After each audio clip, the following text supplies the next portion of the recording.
Good afternoon, friends, and welcome to the last segment of the Grace Hour podcast this week, Friday. And for those of you who are new to the program, we are a Christian program that takes a dive into daily challenges and helps us process and walk through our faith in a practical way. I'm Pastor Renaldo Brown, and I'm in studio with Pastor Robbins. And all this week, we've been talking about seasons of life. And today is a unique season of life. We're talking about life post-mission field. We'd love to hear your questions and your comments towards that thought as we talk about it. Here, you can email us on gracehour.org, or you can just comment on the YouTube feed or the Facebook feed. And also, don't forget to put us in your podcast recipe or menus for Apple, Google, Spotify. We'd love to join you every day. Yeah. So, having said that, Pastor Roger. Oh, it's so good to be here. It's great to be with you. This is our first time. Exactly. Come on. This is me and you. Seasons. It's so interesting about missions is that it tends to be seasons. Maybe you're in different locations during different seasons. Maybe you're in between locations. Maybe you've only went out once. Maybe there was a season before and a season after. And you're different. Ecclesiastes chapter 3 talks a lot about that. That these seasons are basically just time filled with events. And I really have to approach my life, as much as I would like to say my life is a continuous flow, it's really segments. So true. Segments. I would say from my experience with this thought about post-missions life and life from the field, many times you don't really have like the few books out, but not a lot of books, a manual on how to live your life when you're coming off the field. You tend not to leave abruptly. You tend to leave in stages. Sure. It's kind of like even moving to the field. You've kind of like moved in phases. So you kind of move away from phases. There's this whole idea about the decision to come home. It could be quick. It could be slow. And then there's the process of coming home, right? Which is maybe you're handing over the work. Maybe the work you're doing is finished. Maybe you got to deal with liquidating furniture, houses, all these assets. You've got to do all these different things, accounts. Your life is, you built a life there. Yeah. If you're there for 6 months or a year, it's shocking how fast you settle and build a life, and you've got all this stuff. And then you have to deal with this stuff as you move. And it's a season that really, if you don't have God's mind for it, it can kind of spin you around and confuse you. I think there's this whole idea of I've been living a certain place overseas. I've built a life there. I have relationships there. I have a mission there. And more than a mission, I'm doing something specific. There's things that I'm doing. There's purpose there. And you can build an identity in all those things that you do and all these relationships. And you get used to the culture. You get used to the food. You get used to the rhythm of how that country operates. And then you come home. Yeah. And when you come home, you have this culture shock. You have this reverse culture shock. People say, "Welcome home. So-and-so's returning from the field," and they say, "Welcome home," but it doesn't feel like home. It's home, but it doesn't feel like home because you've built a home all the way overseas. Yeah. Well, I mean, you just said mission. Like the missionaries are coming back home. We went on a mission. We were celebrated and sent out as missionaries to do a mission. But when you come back home, somehow you're like, what is my mission? And that like lapse between one mission and then the next, that little space between is wild. It's obviously a place where I think the devil wants to see himself diminish and change and try to get us to change our roles and question our identity and question like, did everything I do in this mission, was it in vain? Yeah, there it is. Yeah. And then that, we're not using a certain word, but coming back, we're not going to use transition. We're going to use reentry. The reentry from one mission to another mission. I think we have to really get a hold of that. Like, we are going on to another mission. But do I see, going out, I see that that's clearly a mission. Yeah. Coming home, do I see that as a mission? Do I see, the thing is you feel like, first of all, there's two things. There's this sense of loss. Yes. It doesn't matter how successful it was. There's this sense of loss, like I've lost this thing that I've built. I've lost it. This identity that I had, I've lost it. So then I'm scrambling to try to regain something. So it's like, okay, like for some folks, that's why they go right back out. Just to regain, to try to recapture what I lost at the previous place. Because I don't see value, I don't see identity, and I don't see purpose in coming home. Yeah. It's almost like, okay, it's like, why am I here? Well, in a small way, like we're faced with that no matter who we are, whether a foreign missionary or like here, a missionary in our local church. Exactly. So we have to apply that principle. But doesn't it seem like it's like magnified times 10 because of what you said? I've had to like sell everything. Yeah. I've had to leave the language that I once lived in and operated in. I had to leave the culture and the culture that I once lived and operated and got well acquainted with, like even the weather. Yeah. And then time. Yeah, like the time difference, all of the very elements that it gets boiled down and reduced to, and then the re-entry and reacclimating to like a whole new culture and standard would prove to be very challenging. Like, doesn't it? It's like, this is wait a minute, I was sent out this way, and in a way, like I conquered my mission, right? Like as a foreign missionary, we're leaving our culture and our home and the place we sojourned, and then we're going to go be foreigners in a land that we've never sojourned. But I was just thinking of this Hebrews 11, like the idea is that we should always be persuaded and embrace and confess that we're always strangers. You know what I mean? Like whether we were like foreign missionaries or not. And I think for me, that was been my biggest challenge. And naturally speaking, we polarize to like, let's make our new identity as foreign missionaries, right? But we're like, but the Lord's like, wait a minute. If you are transplanted, if I send you and take you somewhere else, you're the same person. That's hard. Because you said it earlier. That's hard about being the same person because there wasn't just a mind shift.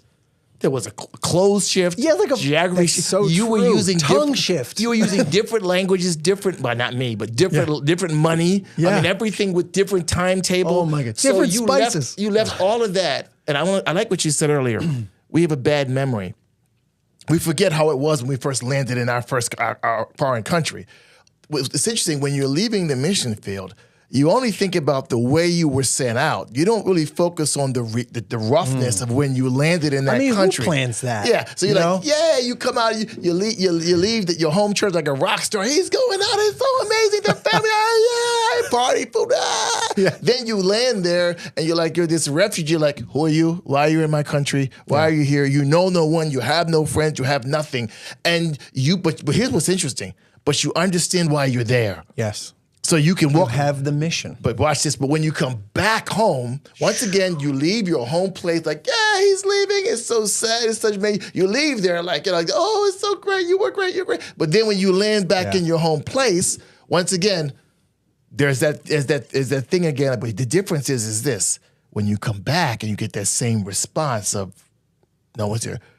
You tend to ask yourself, where's the mission? Yeah. See, when you go, there's the mission. When you come back, there's and also too, I think you have maybe an unfair sense of expectation that because you're coming back, I should adjust better in my home country than I adjusted in the foreign country. And when they come back and you're all excited, and they're not. Yes. When maybe in the place where you were, you're doing raps every day. You have an authority. You have an opinion that matters. People are lining up to talk to you. You're solving issues. You're making things happen.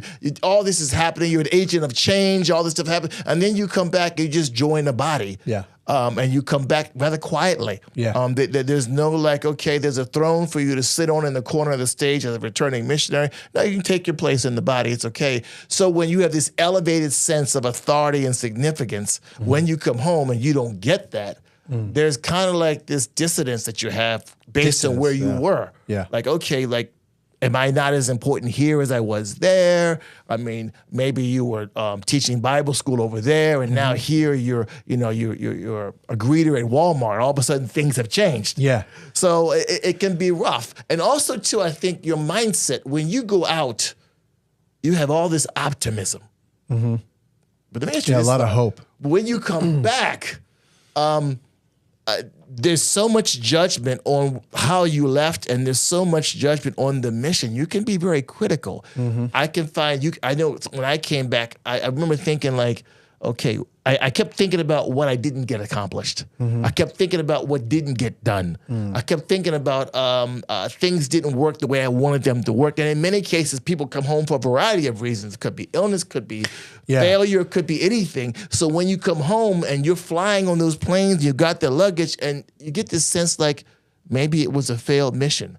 It's not so much the response of the body when you land, but maybe it's your perception of your mission. Yes. You could have a negative, you could say like, have I failed? Did I drop the ball? Did I disappoint? Did I not accomplish the goals that I set out when I left? And isn't that what you said before we started the show? Like, let's talk about the missionary and how he's processing it first, before we talk about like the overall corporate body and how they should process it.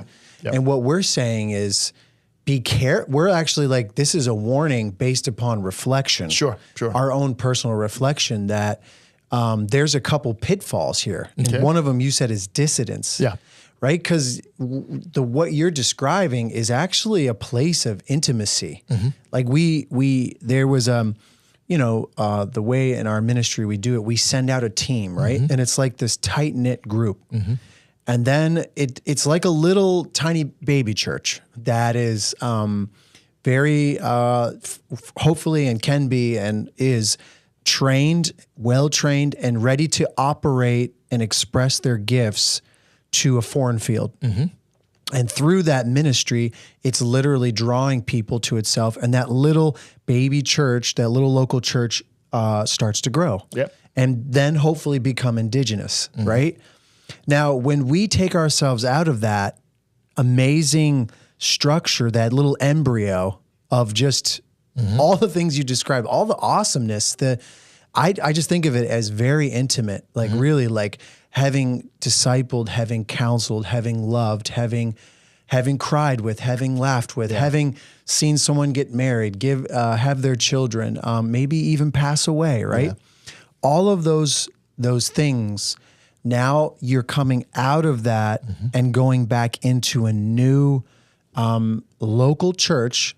And in our case, I think it's very important to realize when I speak to Greater Grace, for us, we were fortunate to come back to, and I think this is for you too, you came back to Baltimore and it happened to be the headquarters. Yes. So there's two sides to this. I knew missionaries that when they came back home to local churches. Okay.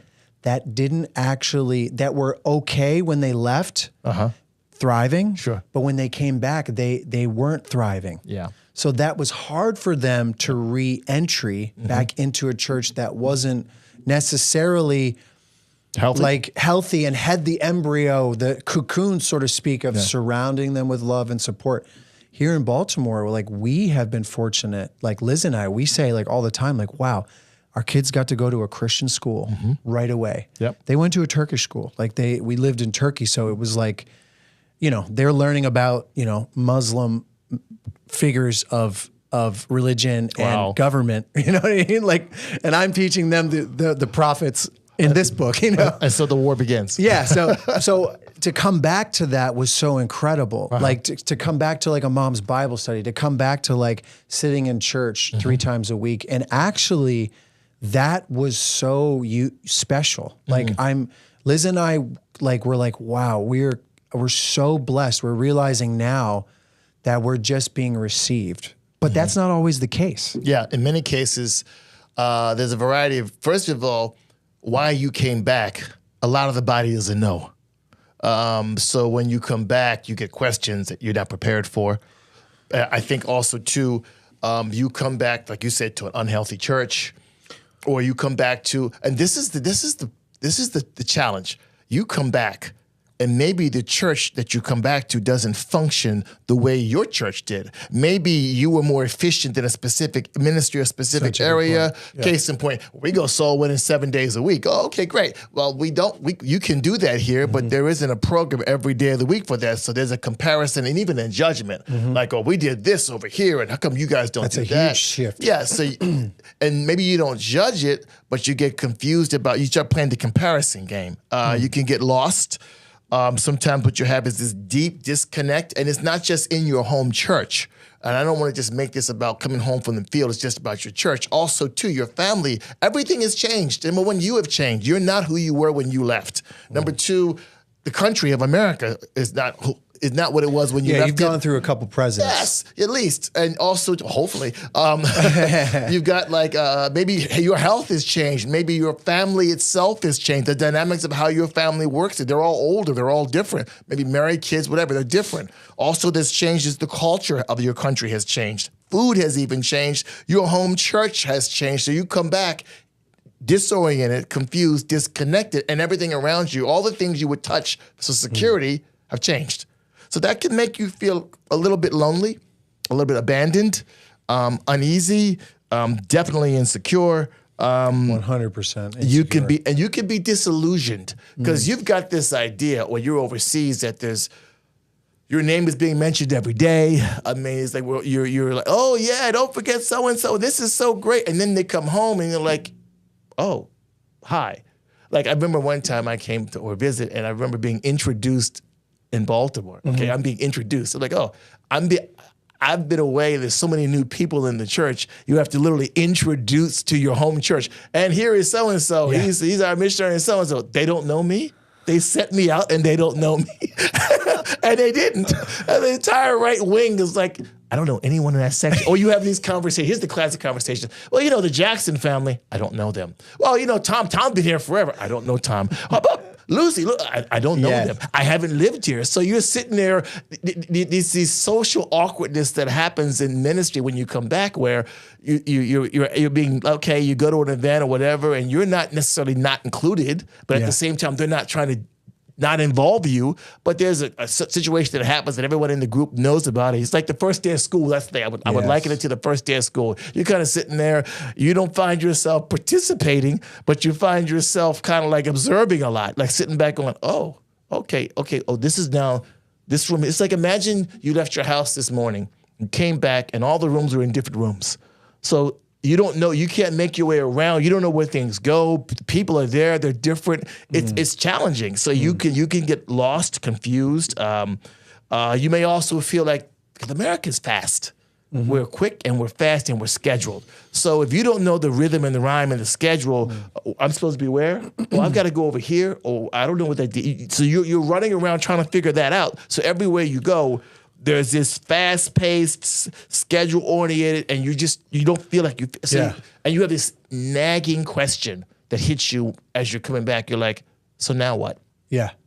Well, I was going to say, as you're talking and describing all these hurdles, don't you remember going on the mission field and learning so much about your own culture in America and how it's kind of like not so good? Like I went to a foreign country and that country taught me a lot of good things. Like it untaught me. Like one of them was the busyness in America. It's just wrong. It's just wrong. Okay. And Turkey helped me realize, and then when I lived in Finland, it helped me realize that doing one or two things a day really well was okay.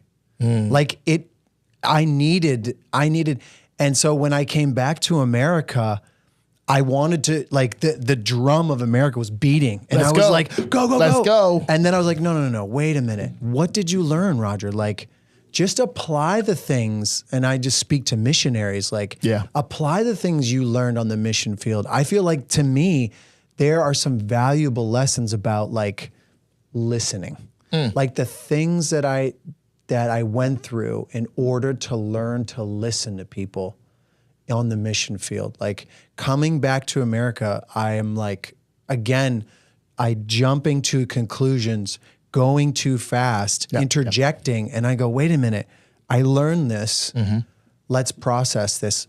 Same principles about like soul winning, for example, or like my devotional time. I can't go soul winning as much as I used to in Turkey right here.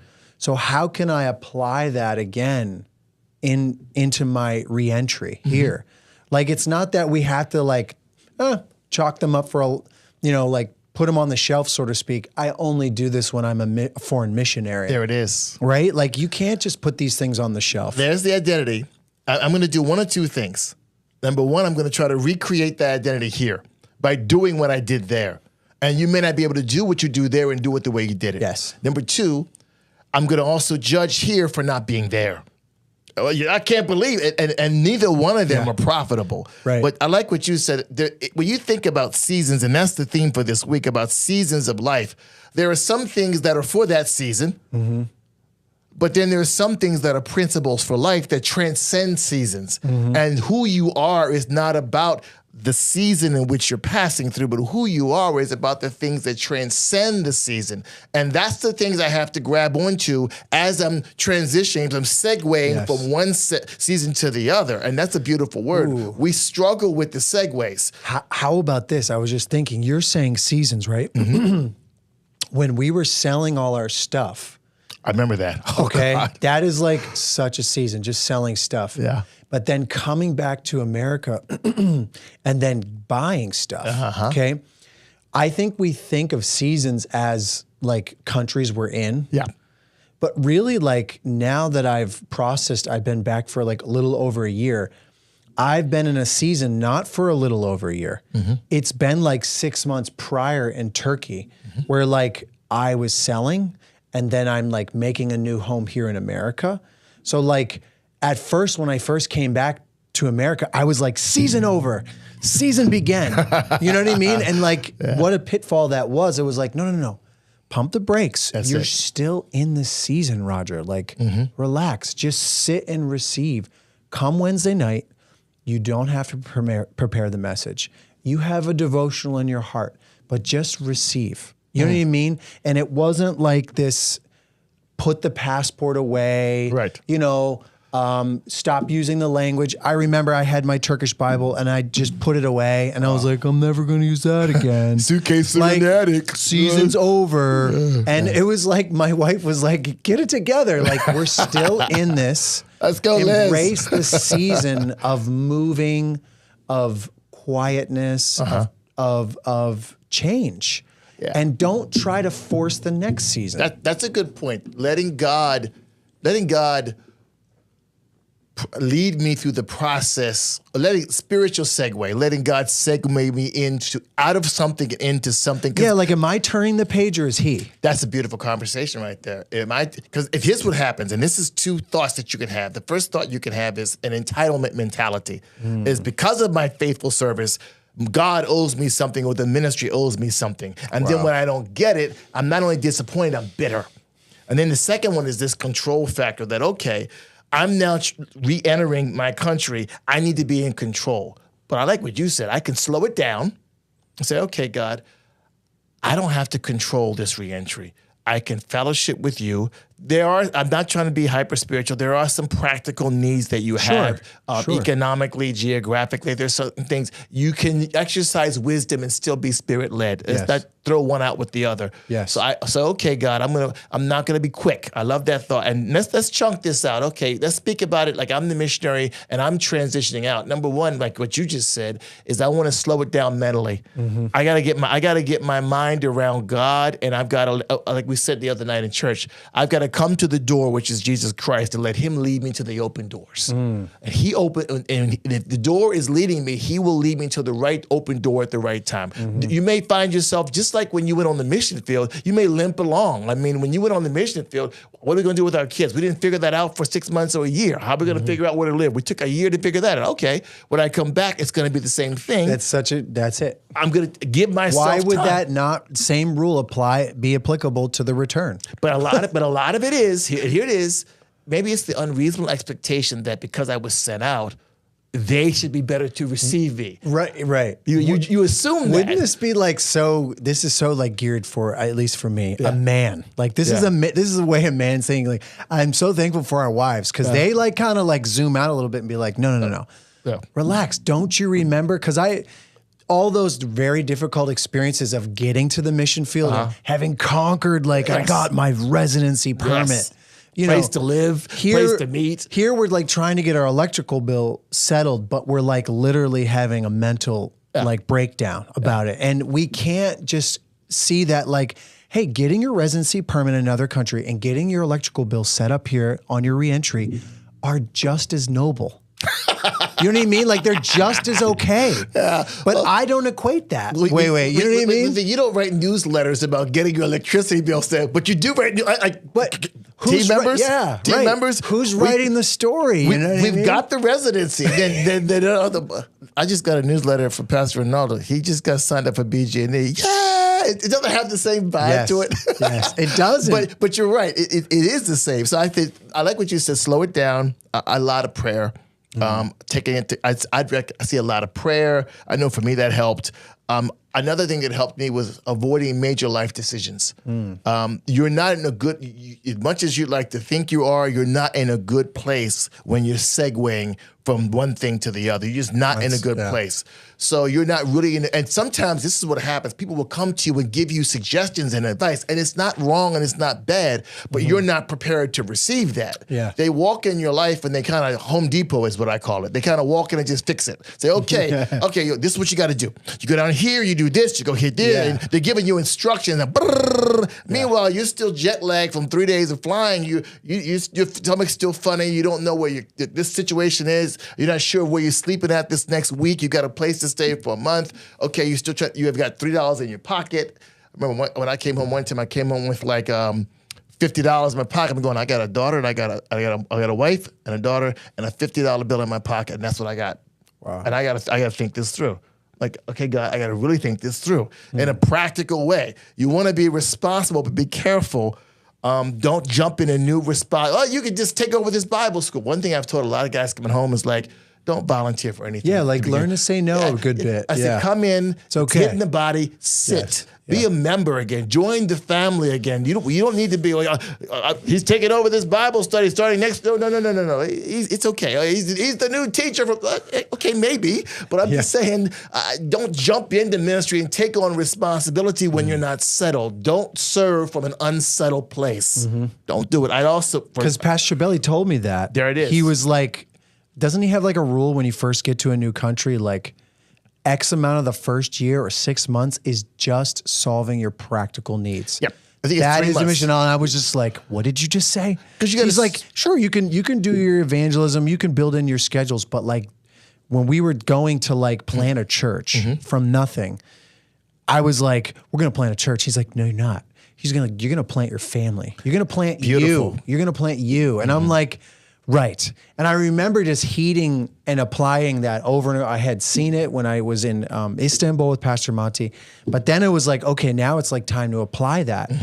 But that didn't quite resonate, to be honest. I mean, to some extent when I came back to Baltimore. Yeah. Do you know what I mean? I did not apply the same rule all the time. We see active church, 125 different outreaches, and you got go. Let's produce. And back to the American ding. Yes. So you're like, okay, so outreach is Saturday. Okay, we're doing visitation Saturday afternoon. And you meanwhile, you just kind of dragging your family along. Like, okay, we're going to do that. And it's like, okay, just come, be a part, settle. Never serve from an unsettled place. Get settled. We do that on the field all the time. And then I would also say it would be good, if you can, talk to a seasoned, experienced missionary pastor. Mentioned that. Not just a pastor, but someone that is a seasoned, experienced missionary who's done that, because they're going to be able to identify a lot with that. That's a really good point, because so in the country that we stayed in, Turkey, there were other missionaries that were deported, to be honest. And we were very close with them, and we talked to them, and we've always stayed in contact. And one thing that was hard for them that we saw that we didn't have to experience was that when they came back to their local church, they didn't have any ex-missionaries or like repatriated missionaries from years past that were in that local church. They came back to a local church that really didn't understand anything you're talking about because they hadn't tasted that. They hadn't walked that walk. They had maybe gone on a couple missions trip. It's totally different from like a full on, 7, 8, 10, 15 years coming back into the country, right? Yeah. So then I was like, Liz, isn't it amazing that we get to come back to Baltimore where we have a host of you guys? Like I remember just seeing all these other moms and dads, even kids, seeing the little missionary kids. Like we came back the same time as Pastor Chris and Julie, Armin, and just seeing the kids. I was like, guys, isn't it great? Like we all went to Chick-fil-A and it was just awesome. And another mission. We got it because we were like, we haven't had it in so long. So that feeling of intimacy that was lost in Turkey or lost in the mission field is being expressed in a local body. And that's a real blessing when the local church that you come back to has those people to come around you. Also some good godly friends. I know for me that helped. And I'd also say you should be praying about and talking about as a family about going back out. Yeah. I mean, if that's part of where you think God is leading you, okay, then have that mindset from the beginning. Or if you don't know, you don't know. And you don't necessarily have to. No, and you don't necessarily have to go. Yes. Where you are can be good with God too. There isn't any kind of like structure or program. And sometimes you're, I'm just parking it here for a few minutes and I'm going to get out of here. Okay, I don't want Baltimore to be a rest stop for you. Sure. I'd like it to be a home. And home is a place that you can come home to, you can stay home, or you can travel for like 6 months, but home is home. So you get that vibe of what home is. Yeah. I'll read a couple comments from online here. Karen Jansen says, such great practical wisdom. Retta Carter says, good day to our faithful pastors and teachers of God's holy word.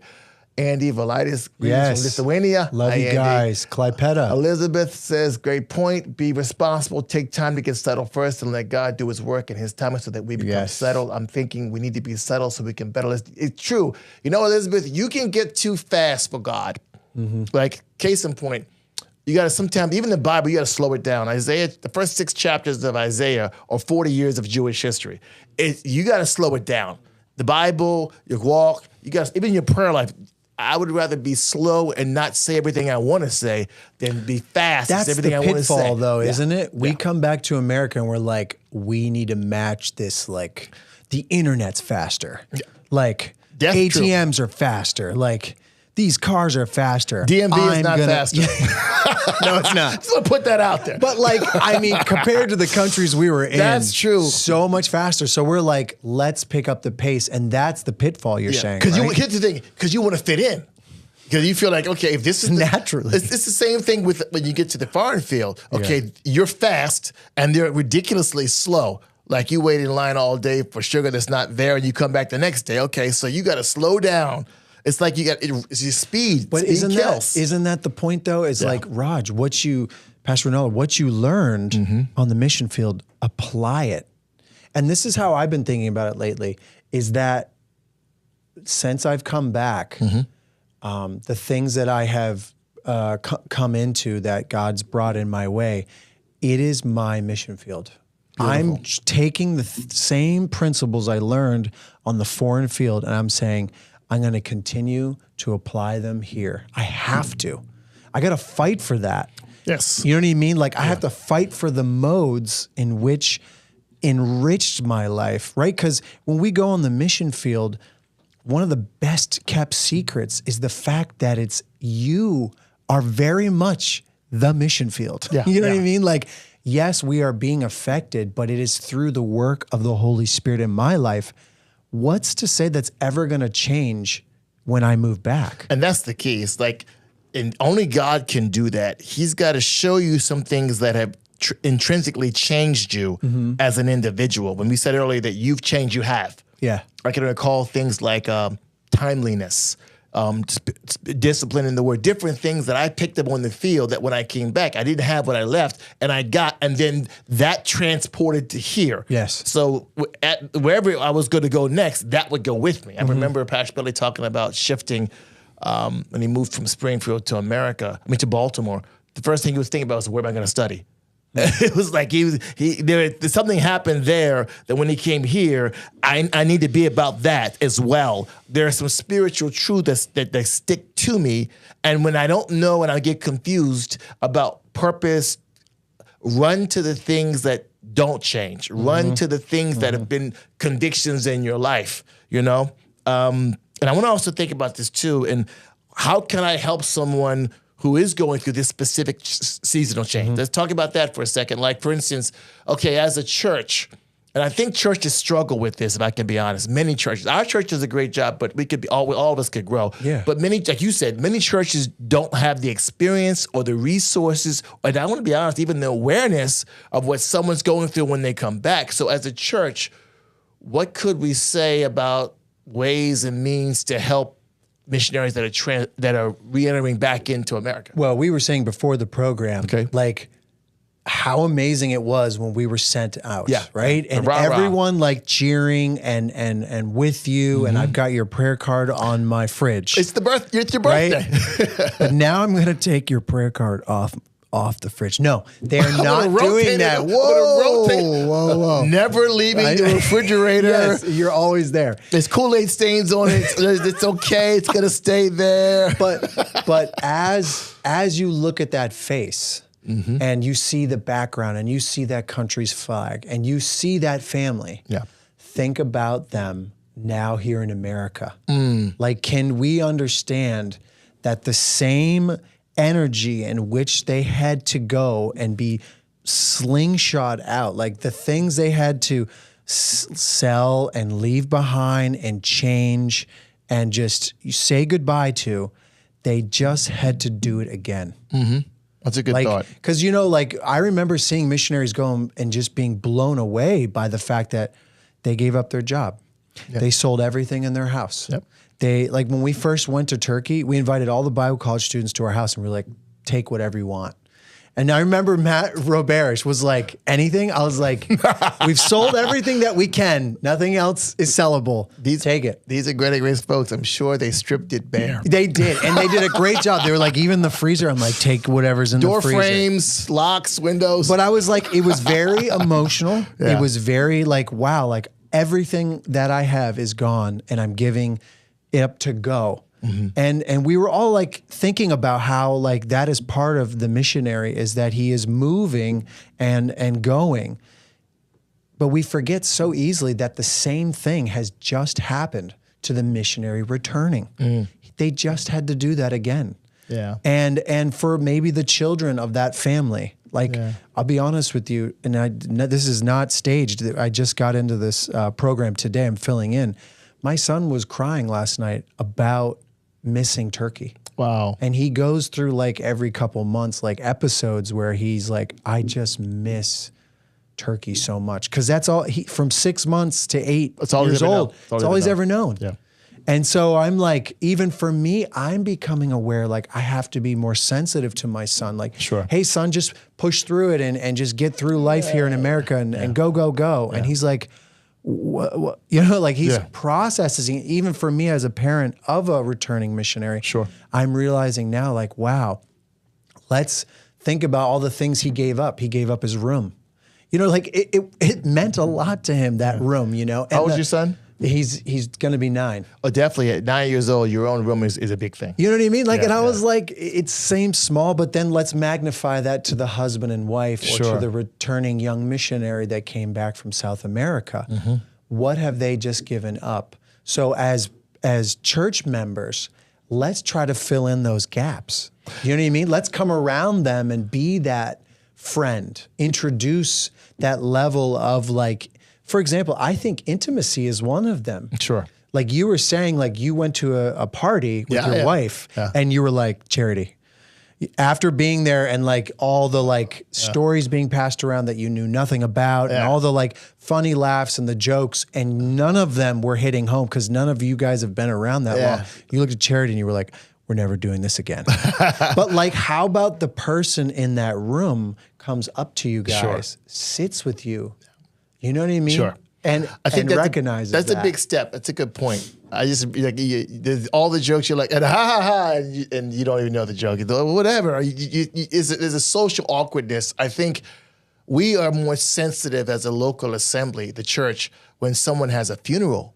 Right. We cook food. We go over. Yes, that's a good We point. spend time. We actually give people that have suffered or lost at the funeral. So true. It's like a tangible reality, right? In other words, loss. it makes sense that you need support, Yeah. that you need encouragement, even to cook a meal or whatever.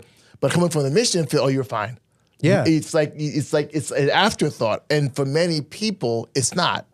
So you're right. As a church, to be more sensitive to do that, and to be more available to do that, and learn how to do that. I think we learn how to do that. Right, because our objective is to receive these guys. Yeah. And then we would hope that the Lord would send them back out again, right? Or gather a new team. Like we've seen in the history of our ministry, we've seen teams come back, reload, and go back out. Who does that? That's amazing. Crazy. Like we want that to continue, So I think that's a big component is like getting around them and like, hey, saying like, we're gonna regroup, we're gonna restructure. We got some new, and we were saying earlier, like, so you just returned from a trip. Yep. You've been away for 5 years. I've only been away for like a year and like a quarter or so, but we've already taken a couple trips, like missionary trips to even other countries that we haven't been to yet. Yep.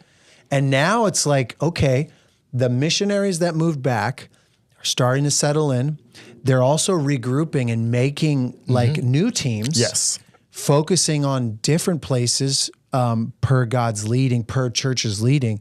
And now they're going back out in small ways. Sure. We want to be conscious of that. You got to feed. I think if what you feed will grow, if you continue to feed the things about your mission that are intrinsic to your call and also to your overall purpose with God, you keep feeding those things, you can get a sense of balance. And you will lower your expectations for people. And I think also, too, the church can also be sensitive and be aware and have a plan. Yes. For, okay, how are we going to, so-and-so's returning, and to pay attention to that. I really feel that today's church, even guys that get sent out by mission boards, there isn't any plan. And to be honest with you, this is another side of this, is many missionaries do not plan for their return. Financially, organizationally, they don't have a large amount of savings. Many of them do not have a place to live. It's kind of like this mad scramble. So-and-so's landed. Okay, you can stay here for a week. You can stay here for a month. We haven't given. We never think about coming home. Yeah. So when you come home, even if it's a good scenario where you come home, because you could argue it wasn't planned well. Right. But let's be honest, when you left, that wasn't exactly planned that well either. That wasn't. You didn't have exactly a place to live. But you didn't have all those things. Right. And on one side of the coin, it's like, hey, missionary, it's okay. Yeah. You're wasn't supposed to actually have it all figured out, right? That's it. Let's be honest, when we went out to the mission field, we don't have everything figured out. Why would we then put an expectation that was never there when we left on our return? Yeah. And I think also the devil's playing a part in this, right? Like we know that his hand is to like really outdo with lots of pressure, lots of stress, and false expectations. Yes. Which is the key. A lot of folks, and this is what can happen, if you don't navigate this well or you don't get any help, you'll come home confused and you'll run. You'll leave the church, and in many cases, you'll leave God. And you'll say, okay, that was a season in my life, and now I'm back in America, and I've got to fight my life, and no one's helping me, and I have nothing, and God is not in this, and they leave, and they lose their walk with God because they lose their way when they come back. So you were saying at the end, we were like, at the end, we wanted to save this to the end. Like there's two parts, right? The personal part of the missionary to take care of his or hers thinking and mode of their identity being placed in Christ. Yes. We're always sojourners in this world, no matter what country we live in. And what was the key element that you said that we should do, even if when we return, the line is cold? It's cold. It's what we would do in the mission field. Draw near. Yes. Now, that's counterintuitive to your emotions. Your emotions feel like they don't care about you, they're ignoring you. So it's counterintuitive for you to draw near. You draw away. Since they don't care about me, I don't care about them. And we think that's beneficial when it's actually hurtful and divisive. You separate yourself from the one people that know you better. So you tend to do this.